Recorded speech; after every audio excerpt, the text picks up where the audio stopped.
What's up, everybody? This is Zach from the Five Nights Tavern, and for the last few days I've been keeping an eye on the new event in Halo Infinite, the Fracture Tenrai event, and I wanted to give it a little bit of time to really mull things over and get my thoughts in place before I did a video about it, but I did feel like I kind of needed to talk about it.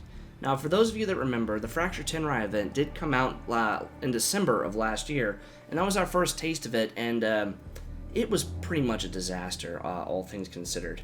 Challenges were broken or not popping up, you could only advance about 7 tiers, the battle pass itself was filled with nothing but challenge swaps and XP boosts, and the armor that they were using to advertise the Tenrai event wasn't even in the battle pass. They were selling it for $20 at the store.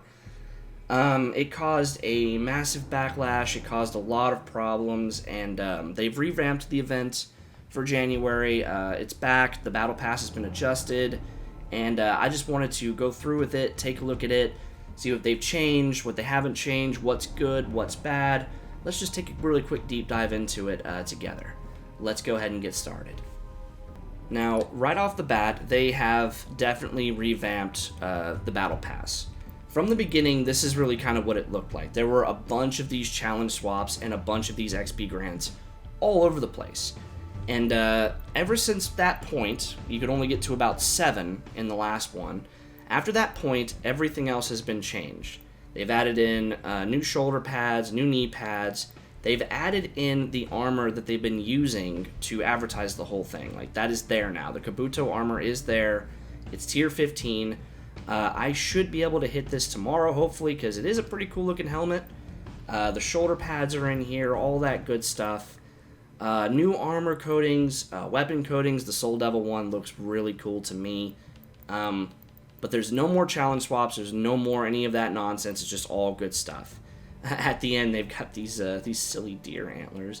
That really strikes me as a Christmassy kind of thing, but it's really here at the end. And that's one thing I kind of wanted to talk about. You see, there's 30 tiers, as you can see. And the problem is that you can't do all 30. You can't grind it out if you wanted to. And it was a really big problem back in December, because you could only go this far back in December. You could go to 7. So the entire event week was you get this thing, the actual armor core itself, and that's it. That was the whole week for Fracture back when it first came out. Now here we are in January, and you get 10 for this one. You can advance 10. You're going to get 10 challenges in your weeklies that will let you advance that. We'll take a look at that in a minute. So I got to 7 back in January. Now I've made it as far as 13, just playing around normally. But the farthest that I can personally get this week is right here. Now, off the top, that doesn't really seem too bad. I can unlock the other armor core and all that good stuff. But then I won't be able to mess with this again until February 1st when it rolls back around. It shows it right up there at the top left. So I can make it this far this week, and then I have to wait a month, and then I can make it that far the next month.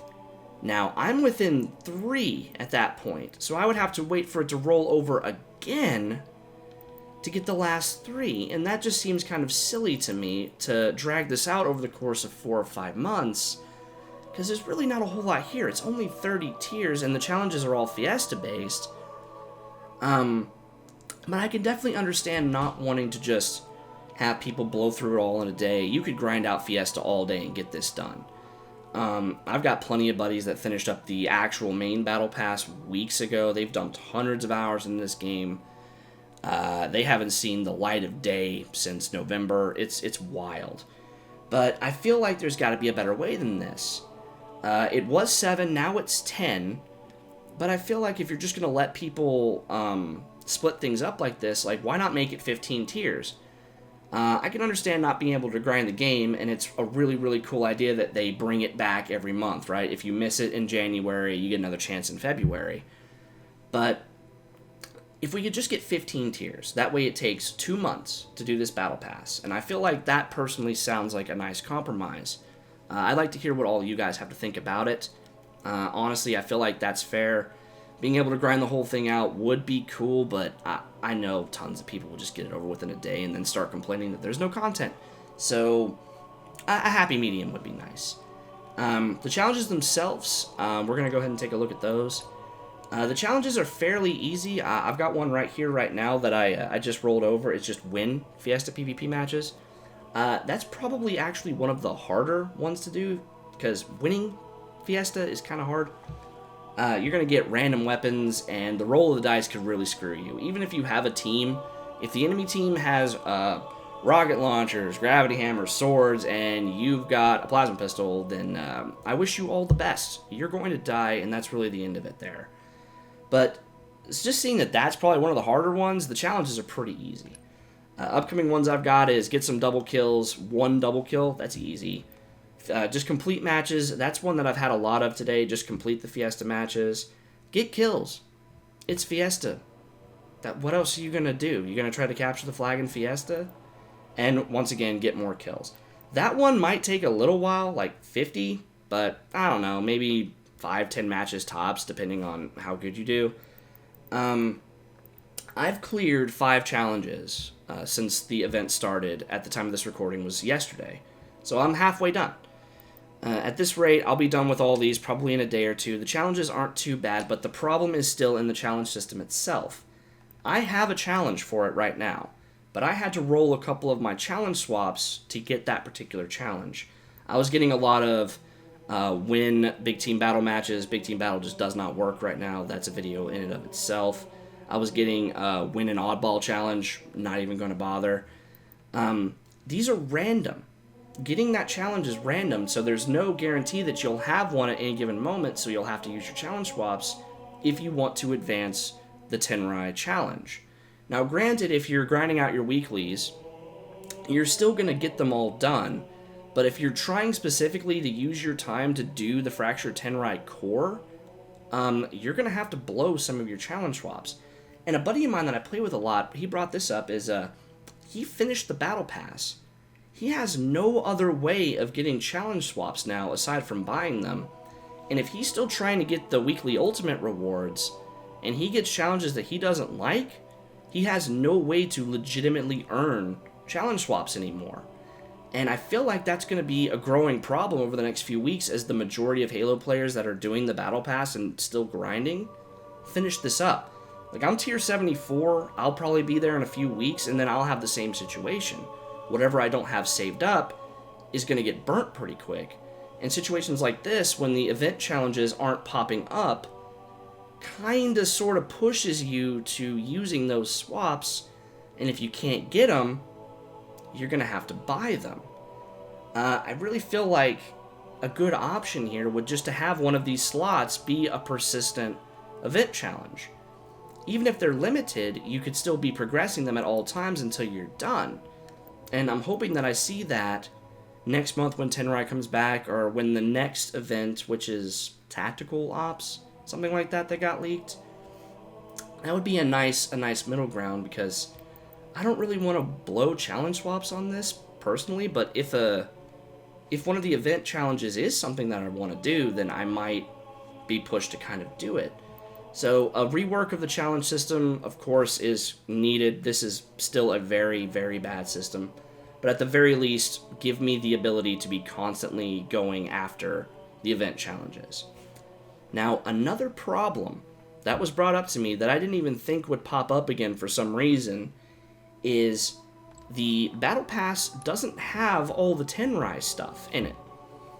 And that's still a problem. Now, granted, they put this armor in the game. The armor that they've been using to advertise the game. It's there now. It should have been there last month, but it's there now. Whatever. But if we navigate on over to everyone's favorite, the shop, we're going to see stuff that's Fractured Tenrai related that's not in the Battle Pass.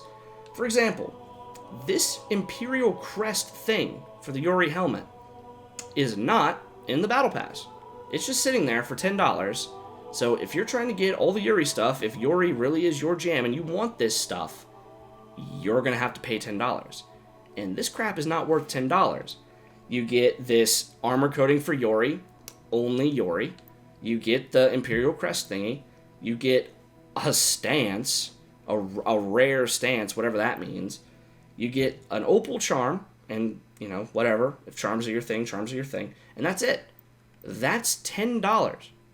Like, $10 whole for that. I know things about the store have been beaten to death in this community, but it has to be said every week. Like, it has to be. If this stuff gets ignored, it's gonna just keep happening. And other stuff with the Yori, like these effects. There's not a whole lot of effects in the game right now, but this one apparently is worth $20. Now, granted, that does look cool. I'm not gonna try to argue against that not looking cool. Is that $20 cool? I don't think so. I'll give them a couple of dollars. If you want to bundle all the Yuri stuff into a $20 bundle, like all of the Yuri stuff for $20, that might be reasonable. But you get the effect, and then you get this nameplate, and you get a vehicle emblem, because they split this thing up, because they just have to for some reason. You get the armor emblem. You just get that face. That's what you get. You get the face. And the effect for $20. And that's just not worth it, like, whatsoever. The store is still a big issue, and to put these Tenrai things in there is just FOMO. That's all it is. You're getting this idea of the fear of missing out. If Yori is really your jam and you want it all, well, sure, it's going to take you 4 months to finish up the Battle Pass, but that's also, $30, $37 right here just for this stuff. And there's still stuff missing, like the big sword. Like, you get the little sword at the end of the Battle Pass, right? That's still a couple of months out until you get the little one, the little swordsman's belt, right? The big sword that you can carry, that the thing carries on the side, that's nowhere to be found. It's not in the store right now. It was back in December. It's not here right now, and they were probably selling it for $20 too. I don't know. I wasn't really paying attention. So, the Yuri stuff being split up in the store is just completely unacceptable. It needs to be called out every single time, especially since it's the only event we have right now. The game has been out for going on, 3 months now? It came out November the 15th. It's December, the 5th right now? Or January the 5th? I don't even know what year it is anymore, honestly. People aren't going to be completing this thing until March or April, around the time that Season 2 is supposed to start coming out. And I feel like it's a little bit too slow. The rewards are cool, but no one's got it. No one has this. It's been staring at us since December. No one has it, unless it was in the store and someone bought it.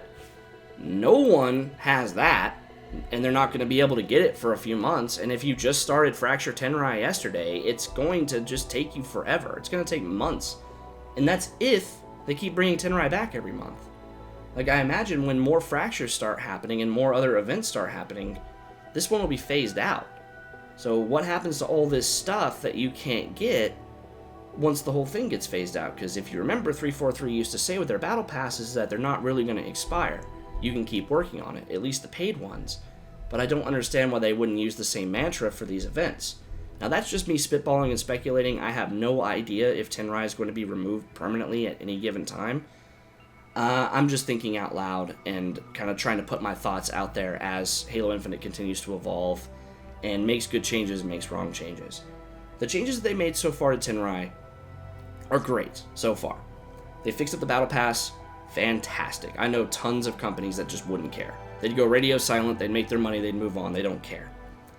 343 at the very least has addressed those concerns, addressed major aspects, major issues, especially surrounding this armor. They've addressed it, which is very nice. I'm very happy with how open they're still being. I'm very happy with how open the community is still being. I'm a really small YouTuber, right? But I go around, I see everybody saying all these things. There's tons of negativity in the community, there always will be, but I am very happy with this nice back and forth that we do have with 343. We praise them when it's deserved, we criticize them when it's deserved. No hostility. That's the point. We be nice, we be patient, we air our grievances properly, and things will get changed in a respectful manner. If we yell at them, if we threaten them, if we DDoS their accounts and threaten their family, like, that is just all completely unacceptable in any community, not just Halo. But I digress. That's just basically a silly rant about all that. Tenrai is in decent shape. I'm looking forward to seeing how it does evolve in the next couple of months. February 1st is the next week. And the next event in February, if there is one, it's been data mined. I'm not entirely sure yet. I'm looking forward to seeing their changes. I'm looking forward to seeing the feedback being taken to heart. And it is something nice to play around for. The samurai stuff isn't exactly my style, but it is still just fun to look at. Like, you can't look at that and tell me that it's not fun. But what's everybody's thoughts on the Tenrai event, Halo Infinite in general, the situation with criticism and discussion. I'd love to hear it all. I'd love to talk about it. Halo is one of my all-time favorite franchises, and whatever we can do as a group to make things better for everybody, I'm 100% on board for. I'm Zach from the Five Nights Tavern. Y'all have a very good day, and as always, cheers.